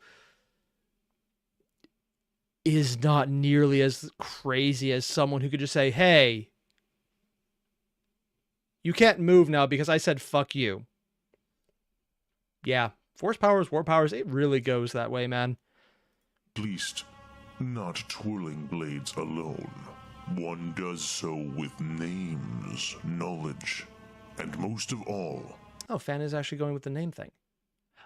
I should probably point out, when I say the name thing, it's something that current 40k is really putting in a lot of information, that if you know someone's true name, like in a lot of old fantasy tropes, you have power over them. Names are power, which is why Custodies have such obscenely huge names, why... spoilers about to happen, so skip ahead 3 minutes if you don't want to get this. It's why the King in Yellow, why Trajan not Trajan, sorry. Wow, I just completely skipped on the first Custodies captain. Wow. Why the King in Yellow is searching for the Emperor's name. Valador. Constantine Valdor, is searching for that name. It's why it always happened. And this was initially brought up, I think, in the Magnus book, where it was the Council of Nicaea during the Horus Heresy, where Russ mentioned names. And yeah, it was Russ doing it first. Or was it someone talking through Magnus? It was in one of those. So, yeah. That's where it came up in the Horus Heresy, and it's been a thing constantly throughout 40K's writing since then. Prior to that, it was not a thing. Also, I just realized I told people in a live stream to skip ahead. Oops. I hope I didn't spoil anyone too much on that one. Sorry about that. Because those are actually a thing. Yeah. Well, it's too late now. Sorry about that. Deception, said Kaon. Deception? Anakin asked as they walked past a few more cases. Yes, deception. For every truth a daemon tells, it speaks 1,000 lies. Why? Because I mean, I would even say the one truth is the biggest lie of all, because they never tell you in the way you think it is. the only power greater than truth is lies. Lies you believe. That is a lesson the Emperor knew. And it is a lesson all daemons know, even... Yeah, but also, he got fucked over by the truth not aligning. Like, he got fucked over by the truth more than the lie. Theoretically, considering even after the Horus Heresy ends, we don't really know the end game he was aiming for, just how it turned out. And for all we know, maybe he got exactly what he wanted out of it. I don't know. Still kind of annoyed about that. More intimately. For they all know that if you can lie well enough to deceive the universe, you can convince reality to believe your deception. And then, who is lying really? You? Or the universe around you? Yep. The sorcerer mused. Mind-warping aesthetics. Anakin scowled. Kaon, your riddles are making my head hurt. And the best part is when you realize he's not even telling a riddle right there. He's legitimately explaining the demon perspective of, this is bullshit. I want it to be this way. And here I am making it that way. Because they're soul stuff, so they're the warp. They warp things. They're all reality warpers. Fan, did you literally just make a lining joke? Oh my god. Fan in the chat is going punny. Oh god, why, man? Why? It's not a bad pun either, but I'm not going to say that out loud. I said that loud shit. Just tell me what I'm looking for already so I can... The Chosen One began to say before his eyes caught something. The sight of it stealing his words with beguiling distraction. Inside a large rectangular case was a set of objects and implements holding them. Coming closer, he saw... Did Fan just... This must be from a different recording period, because his entire audio just changed a bit. It's a little louder, but it seems a little crisper. Saw that the case had a set of small, frail-seeming articulated arms inside, mounted onto the floor of the case, each thin, multi-jointed arm ending in a small pair of delicate pincers. Oh. Did Kaon go for actual full-on demon-bound arms as his weapon? Okay, sure. Two of the arms were folded down against the floor of the case, clearly in disuse, while two were holding an object up for inspection. A fifth mounting hung outside of the case as well, though this one did not end in little pincers, but rather the round, thick glassed head of a magnifying glass. This glass had been positioned over the presented object that the two interior arms were holding up. Coming right up to it, Anakin saw that it was a card of some kind, though not like a playing card. The deck the card belonged to was within the case as well, the Emperor's rectangular Tarot? leather pouch still open, revealing that it was stuffed full of other cards in addition to the one which had evidently been withdrawn for study. I'm assuming this is the Emperor's Tarot, but why would someone study that? Unless there's some kind of Horus Tarot or Chaos Tarot, but I'm not sure if that's a thing that happened. I mean, it could be a creation of Fan. The presented card was painted on a flat stone canvas of gray and black, which had been finely carved as well as artistically inked. But what truly grabbed Anakin's attention was the picture depicted within it. The galaxy seemed to burn around it, like a prevailing cloak of hellfire, and the Jedi was forced to wonder how the artist had managed to render such an exquisite image on so small a space. A figure stood in the foreground, distinct despite the flames, its masculine body wreathed in ancient armor. Gouts of what Anakin at first thought were white waters escaping from the skull-like helmet and dark cloak the figure wore. But it was not water, but rather a thick, mist-like penumbra. I'm assuming this is the death card. Kind of looks like an old school Space Marine helmet.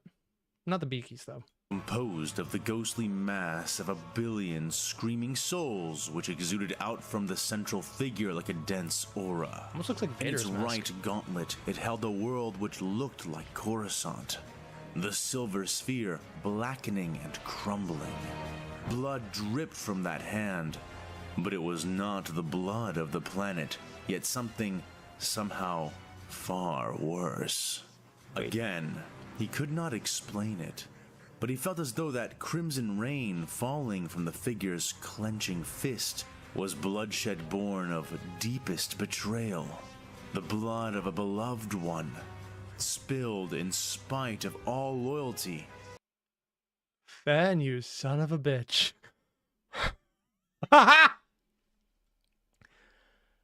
Because the Emperor's Tarot is psycho-reactive, and if this is it, then that means Wyler knew about Vader. Because this is Vader's face, and the flames are literally Mustafar. The betrayal is the blood, which is his own betrayal, but he wouldn't realize that, and he thinks it's the enemies who are betraying him. The white leaking out would be his tears, because he still had a little bit of human left in him, which is why Return of the Jedi was a thing. Oh my... And compassion. And also it won't happen anymore because was something held else is a going on. brilliant, thorned chain of glowing metal. And at its feet struggled a twin-headed eagle wrapped in the chains. Oh, never mind. I was assuming that this was the past before it changed, but if they're seeing the eagle down there, then this would imply Vader is still going to happen. Which, I mean, kind of sucks because as much as Vader's cool, I kind of like Anakin more when he's trying to figure himself out. Oh well, Vader is the death card, although it could only be an indication of this. I mean, it would be pretty cool if he just took on the mask as an actual helmet as opposed to needing it for life support, like everything else. It was bleeding from the many spurs and spikes which penetrated its flesh. The beautiful beast trying to struggle free. And somehow, most terribly of all, was something that was not loudly depicted by the art, but silently recognized by Anakin. That's him. That figure in the center, in the ancient armor, dressed all in black, Ancient. with its helmed head entirely covered by its skull-like obsidian mask, was somehow very familiar to the Jedi. Despite the obvious menace of the character as portrayed on the card, actually seeing it set off an agonized pang within Anakin, like the silhouette of a father he had never known. The intimate nature of the familiarity Like he looking felt in a mirror. struck him such that he was frozen in thought until Kaon spoke from beside him. You have found them. Said the Sorcerer Lord. What? Anakin asked, startled by the sudden appearance and twisting to look at the Marine who had arrived over his shoulder. My weapons. It seems you found them without my help after all. The card? Kaon added as he looked with his eyeless eyes at the case of transparent steel. Are there controls to move those arms? Kaon asked. So let me get this straight. Is this actually how Kaon is in canon? Because I don't know nearly enough about him. Did he actually cut off his arm to make weapons that are arms themselves? Or did he just lose his arms and made his own robot demon arms? And the Jedi took a moment to I look thought they around cut his arms off as before precaution. nodding. Yeah, right here. He said, reaching for the manual cranks which controlled the thin brass arms. Good.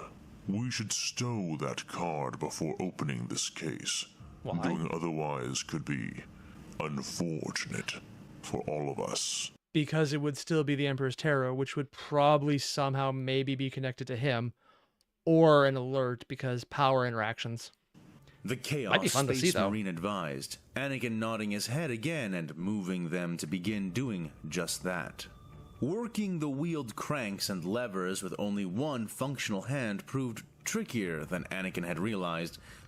Also, Fan has clarified the arms in the case are the manipulator arms, and the cards for the weapons. Okay, that's what I thought, but I was like, wait, maybe I'm wrong?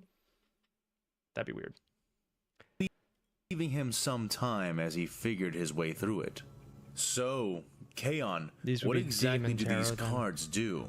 How can cards be deadlier than demon swords? Anakin asked as he worked. Alone, they are not. It is what is within the card that is the weapon, not the card itself. Who did he bind into Each one in the deck contains a daemon that I chose to capture for my use throughout my long time serving within the warp. Oh, so it's not even that it's like the Emperor's Tarot. It's every single one is its own demon. Oh, so I thought it'd be a deck bound to a demon, but no, it's multiple demons. I chose no chaff to join my armory, selecting only those daemons which I found impressive enough to bind, and taking great pains to learn the name of each one. And that's probably why Fan chose the non-existent writing language that AI generates, because it fits the best. And this is Said canon, Fan? Kaon. Oh, Why damn. is knowing their names important? The Jedi added as he tried to carefully slide the stone card back into the deck using the squeaking little arms in the case. It is all important, in fact. Daemons and other creatures of the warp can be largely controlled and dominated, if not weakened or impaired, by any who are knowledgeable enough and powerful enough to speak their true name. Without it, the already Herculean task of dominating a daemon would be all but impossible. Although for said chosen one, if we're going on the implied power level, maybe still possible. The warp sorcerer informed the struggling Jedi. R2-D2 suddenly beeped loudly, and Anakin waved his hand at the droid. "No, I can do it," the Jedi General said dismissively. "So, we're going to use the demons you have stuffed in these cards to fight our way up and out of the lift, right?" I think he's going to use them to find out so you don't need to fight. Until Anakin said asked, Custody comes in. But Kaon shook his head. No. Good as my daemons are, they would be ill-matched against the surviving Sisters of Silence. Yeah. And any blanks who manage to live through your tearing of their anti-psyker veil. It would not be impossible to fight our way through them, but it would be a gamble, and one I am not eager to take. Win or lose, the cost would be astronomical, and I'd like to keep some of my daemons, even after we escape. Then where the hell are we going? I thought you said that the lift was the only way out of... Hey! Ow! R2! Stop that! Ow! Anakin began to ask before he was suddenly zapped in the leg by the diminutive droid who used the electric prongs he deployed from his chassis to drive Anakin away from the controls. Uh-oh. Once done, R2-D2 periscoped his viewing lens up so that he could clearly see what he was working with. He got bored and is taking over the controls. Oh, R2's is such a troll. I love it. Also, Hobbit, I challenge you to a game of Paradox Billiards, Vostroyan Roulette, 4th Dimensional Hypercube Chess Strip Poker. Yes, the true game of kings. Unfortunately, Kitten has mastered that, but Kitten is not here right now. The only regret is that Kaon was unable to beat Zinch before Kitten himself could earn Magnus's soul back. Because Kaon probably would have found it funny to have that as a bauble. While clamps and manipulators extended out from his open chassis cavity, each taking a lever or turn wheel and rapidly completing the task Anakin had been struggling to perform. In He's seconds, such a the troll. card was slid back into its deck. The leather flap which covered it closed and wound shut before R2 extended his interface tool into the corresponding input slot on the case, causing it to hiss and squeal open a few moments later. Ah, excellent. With this, we now have something we can truly use to fight back without having to skulk and sneak for an advantage. However, I fear I will not be the one between us to control the daemons once So we have his weapons, and he is still disarmed. Yeah. they are summoned. That task will fall to you.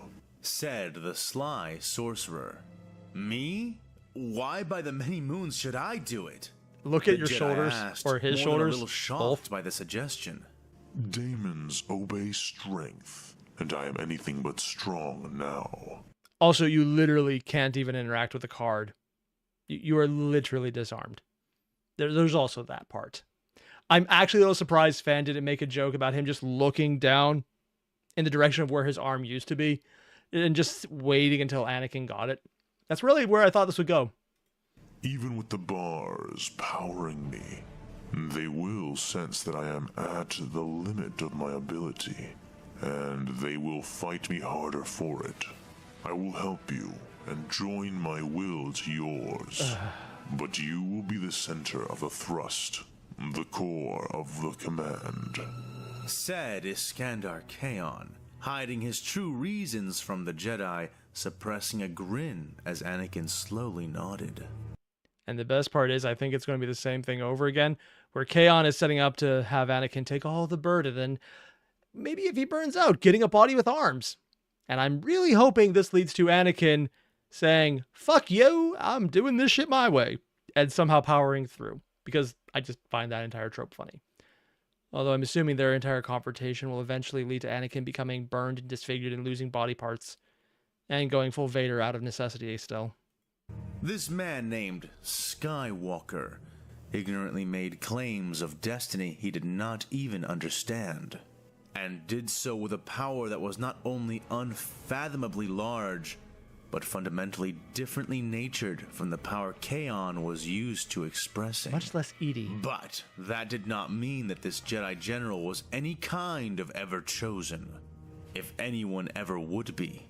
In fact, Kaon secretly resented the idea, for that ancient mantle should have belonged to the Black Legion's founder and his own lord and brother.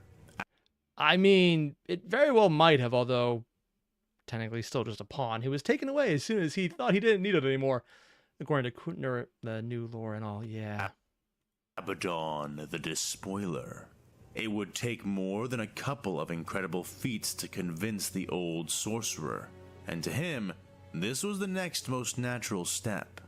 Observing the Jedi's reaction and exposure to demonic entities would take Kaon at least one step closer to the truth of things. This time, however, he would protect Anakin from the folly of his inexperience. After all, he still very much needed the Jedi to effect his escape.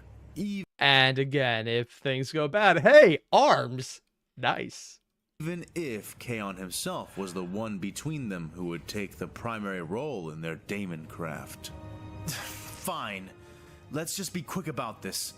I've more than had my fill of new experiences today.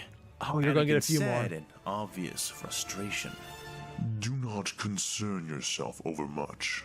I will be here to help support your attempt.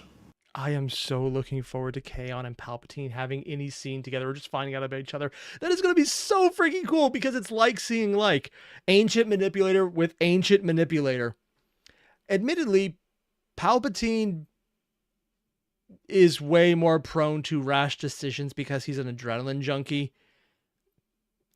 Admittedly, that's my own personal take, but when you really look at his outcomes and how he's depicted, especially when you take in the idea that he has backup plans for backup bodies and the entire Sith ritual, if fans using it that way, which I'm pretty sure he mentioned he is that they're just basically possession after possession after possession. So Darth Bane plus a lot of other people thrown in, which may or may not be included. The current Palpatine is basically, I don't really care about a lot of things anymore because I'm going to be here with someone else's body or my own. It'll just be a clone and we're just going to move on. And Kaon's going to be looking at that going like, your body is weak. And Palpatine like, and your powers are weaker. I don't know if that's how it's going to go down, but I can see them hating each other, and it's going to be hilarious. Oh. Nothing in Daemonry is safe, but I shall endeavor to guard you with the might I have as you perform the task. Iskander Kaon reassured. Anakin nodded his head and Darth crossed Demon his Vader. arms to the best of his ability. Just tell me what to do, Kaon, he said in a clipped, agitated tone. The Chaos Space Marine nodded. Very well. Oh, no. Go to the deck. We will begin by selecting a card.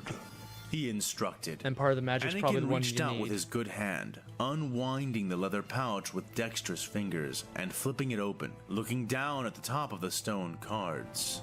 R2-D2 whistled in a low, wary way, backing away Smart. and behind Anakin. Yeah. I know, buddy. I don't like it either, but we don't have much of a choice right now. The Jedi said back as he reached down towards the deck. Indeed, none of us do.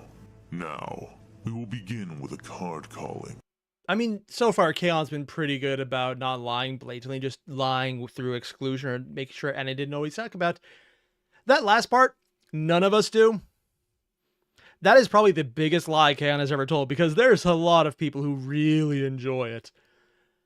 One of them is probably Erebus. That's Do never not good touch them indication. directly. Said the sorcerer, pausing Anakin's hand an inch above the black cards. Oh? Instead, make a palm over the deck, and then call the name of the card you wish to summon. The traitor Astartes continued to The instruct. name he's being told to summon. Anakin did as he was told, making a flat palm over the deck, feeling its power, awed and twisting, radiating out from the object. Which card should I call first? Anakin asked. Kaon considered for a moment before grinning from behind the distracted Jedi. There was no sees that. reason to start small, so the Black Legionnaire chose the strongest daemon he felt he could easily control if Anakin failed to. Ah, so he's either getting a new body out of this or seeing if maybe he's worth teaching and taking over his body later. I wonder what he would do if he just gets arms back, because the prosthetics from the Star Wars side are actually really good.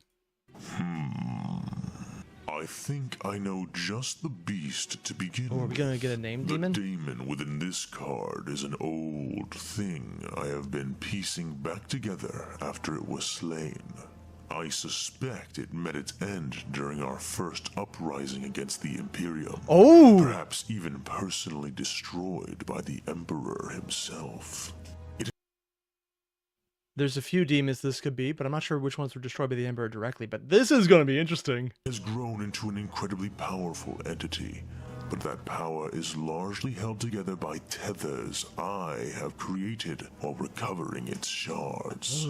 Broken thing that it is, it has no name that remains, so it should prove simple to command.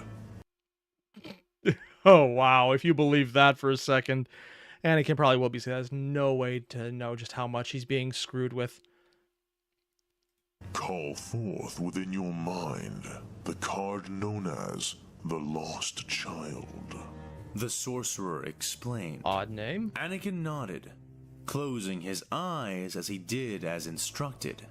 The deck resonated invisibly with him, and for a moment, the Jedi felt a true appreciation for the intricacy of the unseen workings that had gone into the creation of the cards. This sorcery was far more advanced than anything the Chosen One had encountered in the Jedi temples, striking him almost as a form of Force technology in and of itself. Yeah, With that would only fit. a little more coaxing, the vibrating It's like deck what Sith suddenly alchemy stilled, wants to do. and the desired card slid up and out, the top of the thin stone depiction adhering to the bottom of the Jedi's palm. And Anakin, in spite of the situation, smiled at the effect. Now came the hard part. Fan, are you... Ah, you're cutting it there! God, just...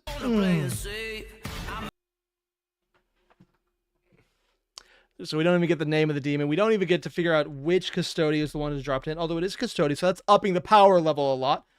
Unless it's not a custodian, that's just a bunch there. Just like,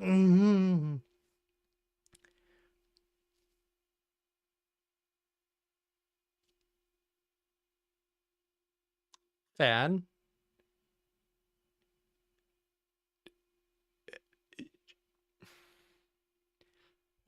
You said this is someone shattered by the Emperor himself, and you're piecing together the names of the Dark Child.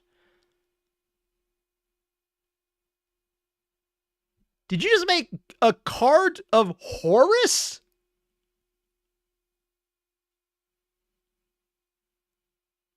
Oh, and he's leaving the chat as soon as I ask it. Oh, I see how it is. Sure. Oh, you son of a bitch, you. God damn you. Ah. I swear, I just, this is, and people are saying no, but okay, let's go with that one. A Horus card would be a huge change, but I'm assuming whatever I'm guessing at now, Fan has already answered, is what I would like to say, except I know for a fact, because I've seen his previous writing, that he's fine with stretching out a cliffhanger for an entire, like, 10 or 20 episodes, so there's a chance this might not come up. I just...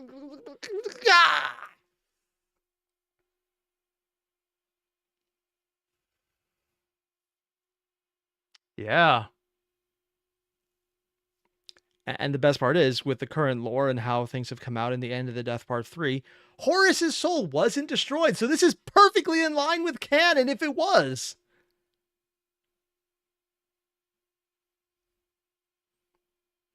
Yeah. And also, if he did do this, then it's probably a good thing Kaon was given over to the Imperium, because if Abaddon found out that Horus was currently in card format, that would be a problem, because there is a rage button for Abaddon, and Horus is probably it. If one of Abaddon's lieutenants, one of the loyal lieutenants-ish, loyal-ish, because Chaos can never be completely loyal, that would, yeah. Okay. That would be a thing. God damn you, Fan. And that's probably why you left, in case I was right, so you have no temptation to correct me one way or the other. I see how it is.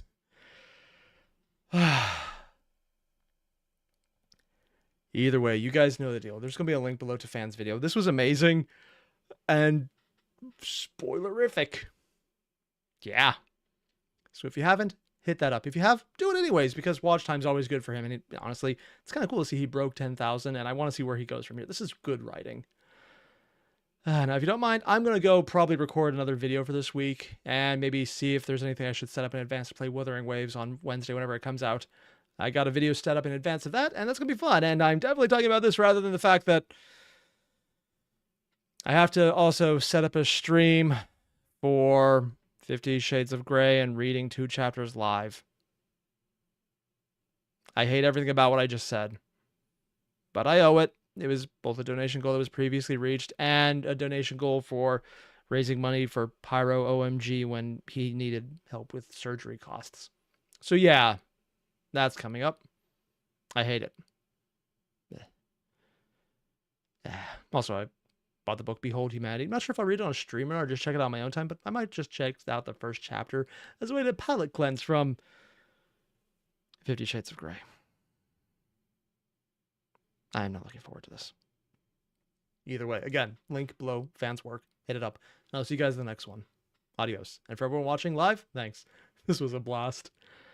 Oh, man, that was freaking cool.